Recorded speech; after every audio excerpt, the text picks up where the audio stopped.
you guys, doing another Flickers of Fear review. If you'll notice, I have the chair here, but Mothman isn't in it. He decided he was going to hang back there above the thing. It's just, I try to be like in the middle of the frame because, you know, normally like Tom is here. But I don't know, I'm just not used to like sitting over there where the middle of the frame is. So it's just like, I'm going to do this and I'm just going to like put shit over here like so. So it'll be like all like fucking balanced or whatever. So, you know, sorry if that's weird. But so as I mentioned on my review of The Invitation, one thing that I wanted to do this month, to a small degree, was I wanted to talk about some movies that I had seen previously and really, really liked. And in a lot of cases had written long blog posts about back when I originally saw them, and I wanted to watch them again and review them for this show because I liked them so much the first time. So basically that's what we're doing again today. Like I said, last time I did The Invitation, and this time I'm doing another movie from 2015, which actually I think I saw this one in summer of 2017 also, around the same time that I watched The Invitation, because I was watching a lot of newer horror movies around that time period that had come out in the previous 5 years or so. And this is called They Look Like People. This is not okay, I'm gonna call this is a psychological horror film, but I've seen it like not called a horror film. I would argue with that. At the same time, I can kind of see where people are coming from too, because it's not really a traditional horror film in any sense of the word. But it should be noted though that this movie is creepy as shit. Just the whole atmosphere of it is like creepy as shit, but it's also one of the most human horror movies I think I've ever seen, if that makes any sense, in the sense that it has such empathy for its characters that this is legitimately one of the only horror movies that I think I've ever watched that actually like made me kind of tear up at the end, much like Train to Busan or something like that, which is another one I think I said that about. But this one, the ending of this one is just so uplifting that it just kind of like, it gave me feels. I'm just going to say that right now, because it's, and the reason that it does is because the character work in this is just so effective and so natural. And you really get to know these characters, these two guys, and like you really get a sense of the parameters of like the friendship that they share, which is kind of at the heart of this movie, other than all of like the creepy shit going on. And I think that's what really kind of makes this one a cut above. Now, as with most horror movies, this isn't going to be for everybody. Some people might think it's too slow or nothing happens or it's too ambiguous or blah, blah, blah. But I don't know. It's just, I really, really enjoyed this one. And like I said, this is another one that I'm really, really glad that I got to watch again a second time, because I've liked it just as much, if not more, the second time as the first time I saw it back in 2017. Now, this movie, I know I tried not to like spoil too much about The Invitation, like about the end and stuff, but this one I think I probably will, because I really, really love the ending of this and I really wanted to talk about it a little bit. And so it's going to be really, really hard to talk about it without spoiling that, because it's kind of like the crux of the whole entire like theme of the movie. So if you want to watch this movie and you don't want anything spoiled, because again, this is one of the movies that's better if you don't really know anything about it going in.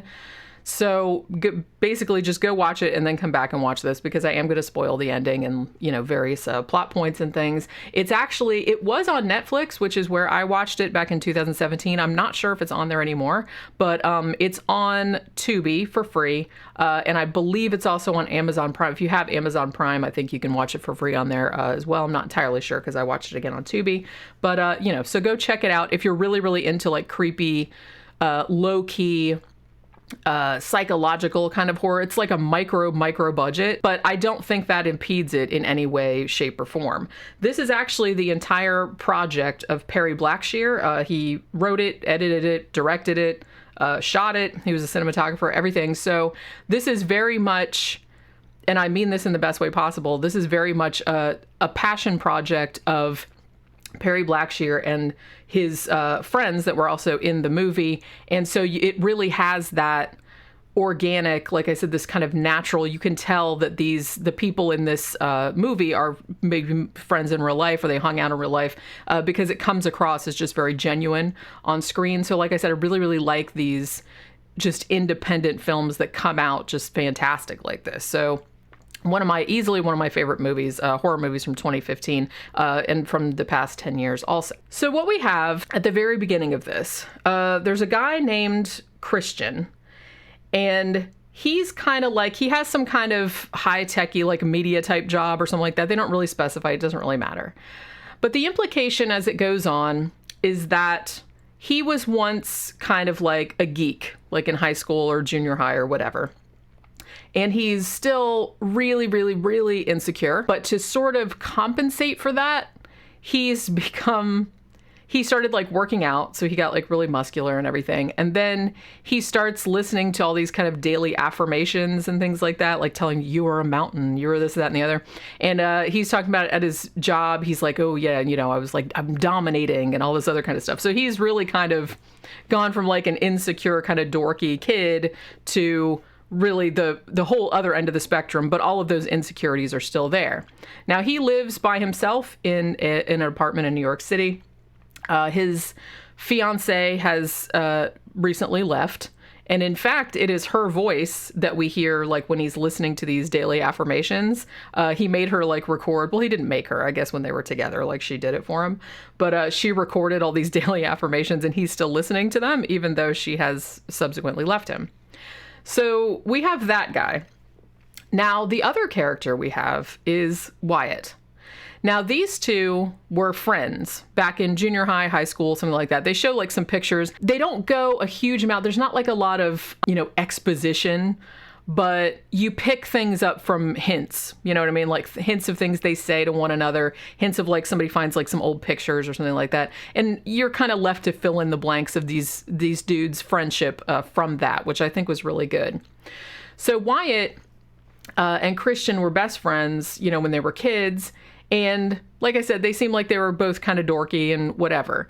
Now, Wyatt, he seems to have fallen on some hard times, and you're never entirely sure, because basically he's hanging out like on the sidewalk with his duffel bag or whatever, and he's kind of in front of Christian's building.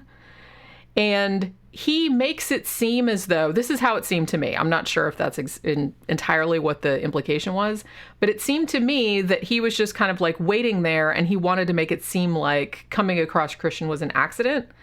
Because what has happened in Wyatt's life was that I guess he was in construction or something like that. And I think he lived in another state. And he was also engaged to be married, but that also ended. And we're not entirely sure why, although I have some ideas about what might have happened there, but they never tell you. But he's clearly at a time in his life where maybe he doesn't have a home. So, but he doesn't want Christian to know this, I guess. So he kind of makes it seem like, oh, hey, I was just in town, like visiting somebody, and they're not home yet. So I was just like waiting for them to get home. And Christian was like, oh, no, man, like come up here and we'll catch up, because we haven't seen each other for such a long time. So it so happens that Wyatt ends up staying in Christian's apartment with Christian because, like I said, Christian is now by himself. So through the interaction of these two characters, you sort of get deeper into their pasts, more Christian's than Wyatt's, because Wyatt is he's very soft-spoken. He's a little bit socially awkward. Him and Christian, kind of like the way they interact, you can tell that they were once like, the closest friends. And the implication I got was that they were kind of like these dorks or misfits or something like that in junior high or high school or whenever it was. And they were kind of like their only, each other's only friend. Because they're very, very close. And when they meet up again at the beginning of the movie, it's really awkward because they haven't seen each other for a while. But very soon they fall back into patterns and like doing dorky stuff and like doing kid type stuff together, like drinking together, like playing what's that game that they call it, where they like wrap up in the fucking sleeping bags, Blobby Wars, and they're kind of like fuck and like making like geeky references and stuff. So they fall very much back into that pattern. However, Wyatt has some mental issues, possibly schizophrenia. They never say that outright. I mean, he does say that word, but and you're led to believe that that's probably what it is. And the symptoms that he shows in this movie are very much indicative of schizophrenia. He has come to the idea that the people around him, not everybody, but certain people, are demons who look like people. And he believes that he is one of the blessed that has been chosen to fight them, to like prevent the end of the world. Now, he has started getting this idea because he has a broken cell phone that he carries around with him. And every now and then he gets a call on the cell phone and there's like a creepy voice, which is sometimes the same, but sometimes it's the voice of like other people he meets like through the course of the movie. So he's kind of bringing them into his delusion. And he has these voices telling him, he's like, look, the demons are coming. That's not your friend. That's not your brother. It's one of them and you have to destroy them. And it's kind of like telling him all of the stuff that he's going to have to do to prevent the demons from taking over. So the great thing about this is that this is actually one of the best, I think this is one of the best portrayals of mental illness that I've seen on film, because he doesn't come across like a crazy person, and he almost kind of comes across like he knows there's something the matter with him. He knows, but he can't help it. Like he's having a hard time like distinguishing what's real and what's not. And like sometimes he seems totally fine and totally lucid. And like I said, he really, really seems to have an idea that other people might not be kosher with this, or, you know, maybe there's something the matter with him, or maybe it's just all silly or something like that. So it's really, they portrayed that really, really well, I think, because I know that there's kind of a thing where in a lot of horror movies, they do kind of say it's like, oh, this person has schizophrenia or this person's crazy or whatever. And it's like not portrayed with much sensitivity or even much realism. This one is actually portrayed much more like a realistic portrayal of somebody with that mental disorder. And like I said, and he really does seem aware that he has a mental disorder, but he can't distinguish fact from fiction, and he's very, very frustrated that he can't. So he keeps getting these phone calls, and basically over the course of the movie, he's kind of like preparing for the war with the demons that he thinks that he has to fight. And so you see him going and like buying a big thing full of like axes and rope and things. And then one of the voices on the phone tells him that demons are susceptible to acid. So he goes and buys like some sulfuric acid. And he pretty much sets up down in like a basement or a storeroom of Christian's house.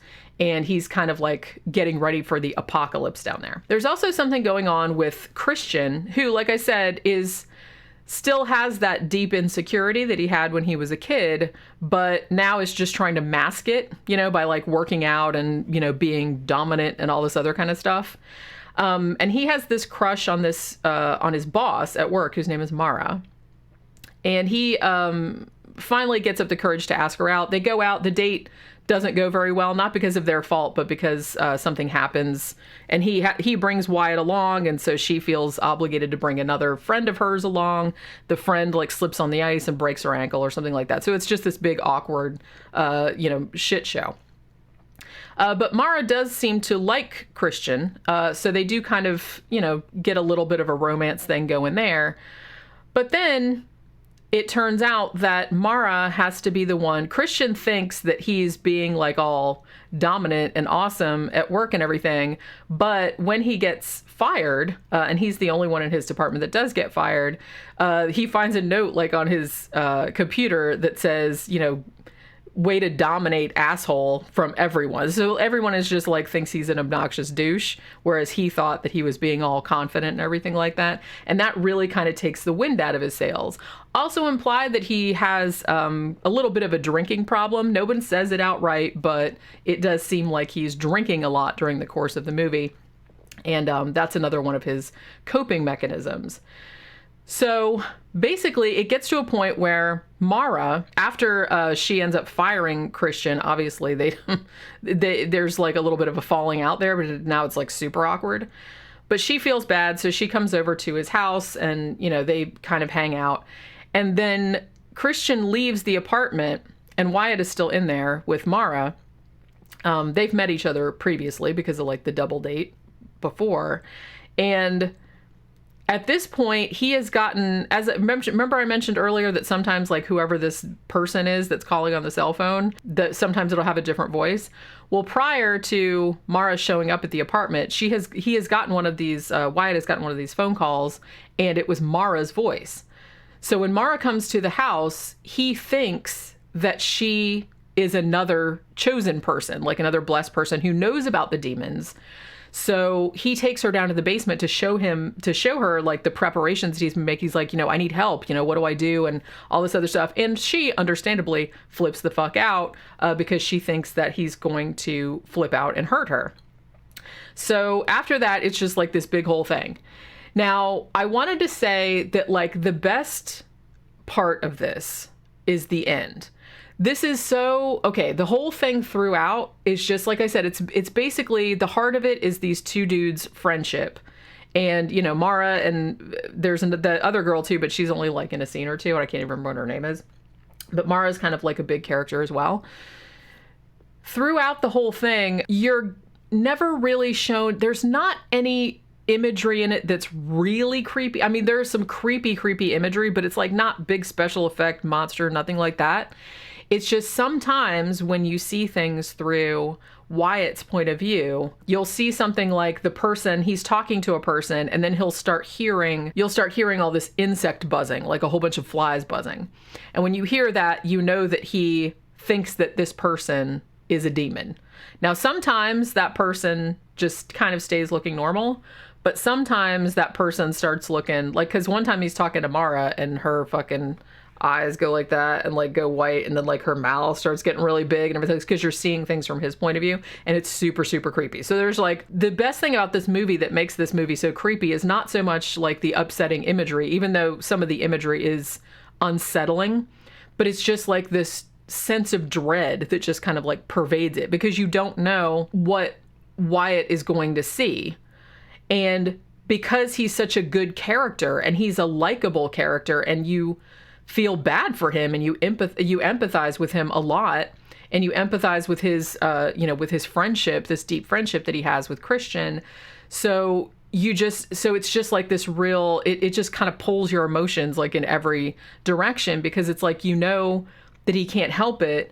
But then on the other hand, that he's dangerous, and he doesn't want to be dangerous. He's only dangerous because of what he believes, and he can't help believing that because he has a mental illness. I mean, at one point, like, he goes up to the, roof of Christian's house with a nail gun, and he's like looking at like he's going to shoot people, or then he's going to do it to himself or something like that. So it's just this, everything is just like super tense, and you really feel bad for the guy, because that he can't help it. And and a lot of times he's just a normal dude, but he has all of this shit going on in his head, and he can't, help feeling like that. He can't help believing the things he believes, which, like I said, make him dangerous to everyone around him, because the voices on the phone are telling him that, it could be anybody, like any one of your friends could be a demon, even though they look like they're your friend.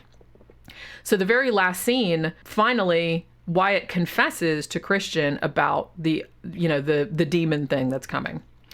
And Christian at this point is just kind of like, fuck it, because, he got fired from his job, he's drunk and everything. And so he decides he's kind of going to go along with it. Like, he's just sort of like, okay, well, what do we do? Let me help you with it. And there's a great scene, because at first they're going to like run off. They're going to go somewhere, and then that doesn't work out. And then so he takes Christian down to the basement, and he's like, this is where I've been preparing for the war or whatever. He's like, and I'm not sure if you're one of them. And so Christian, I love this. He says, well, if you're not sure that I'm a demon, then you got to tie me up.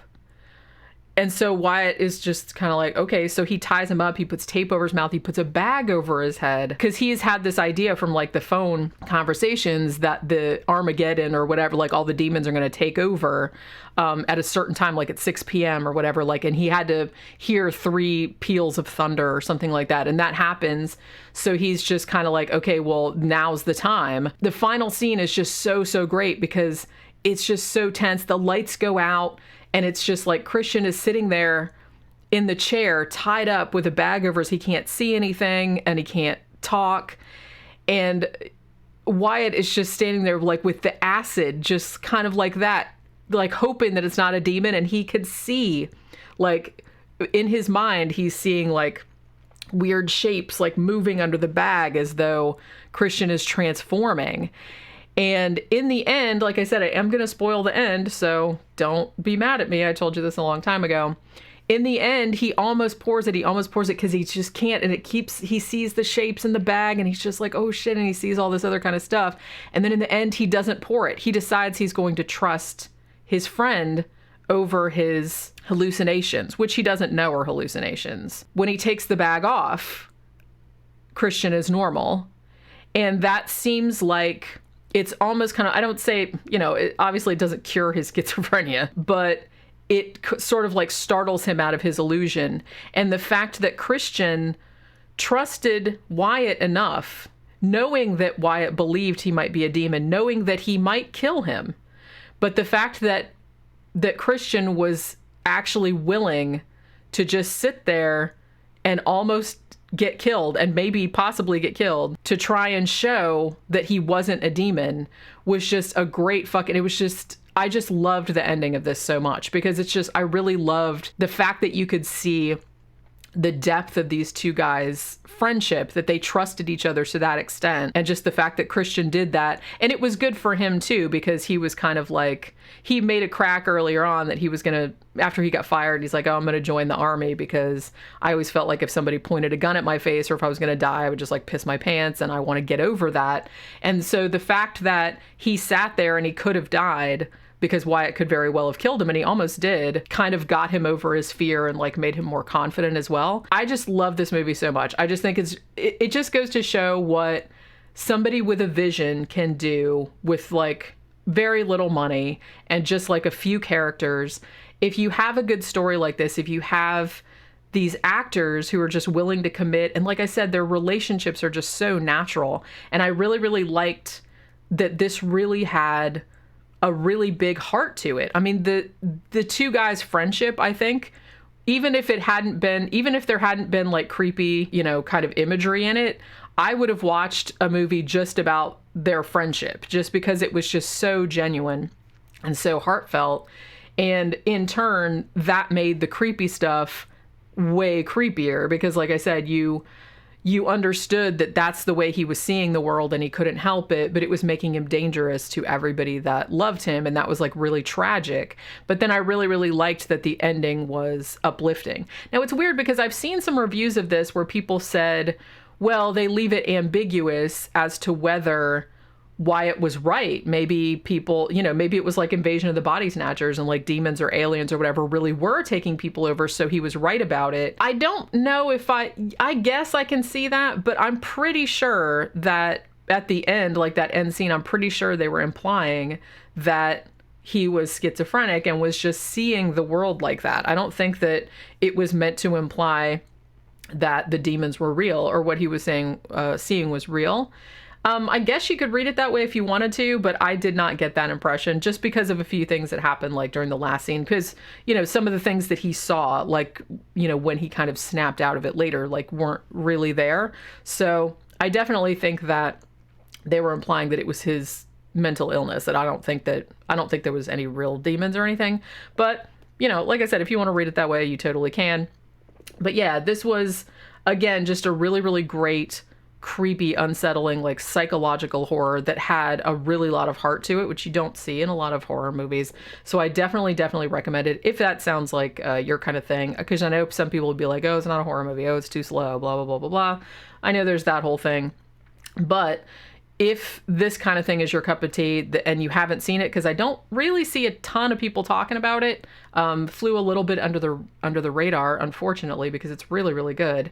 But yeah, it's on Tubi now for free if you want to watch it. I believe it's also on Amazon Prime if you want to watch it on there. I'm not sure if it's on Netflix anymore. It used to be, but at least in the US, I don't think it is. I would definitely recommend it. It's a great psychological thriller, and it's just, as I said, one of the best depictions, the most sensitive depictions of mental illness I think I've ever seen, in the fact that they don't demonize it, or they don't make him seem like a crazy person. You know what I mean? They really like threaded that needle very well, I thought.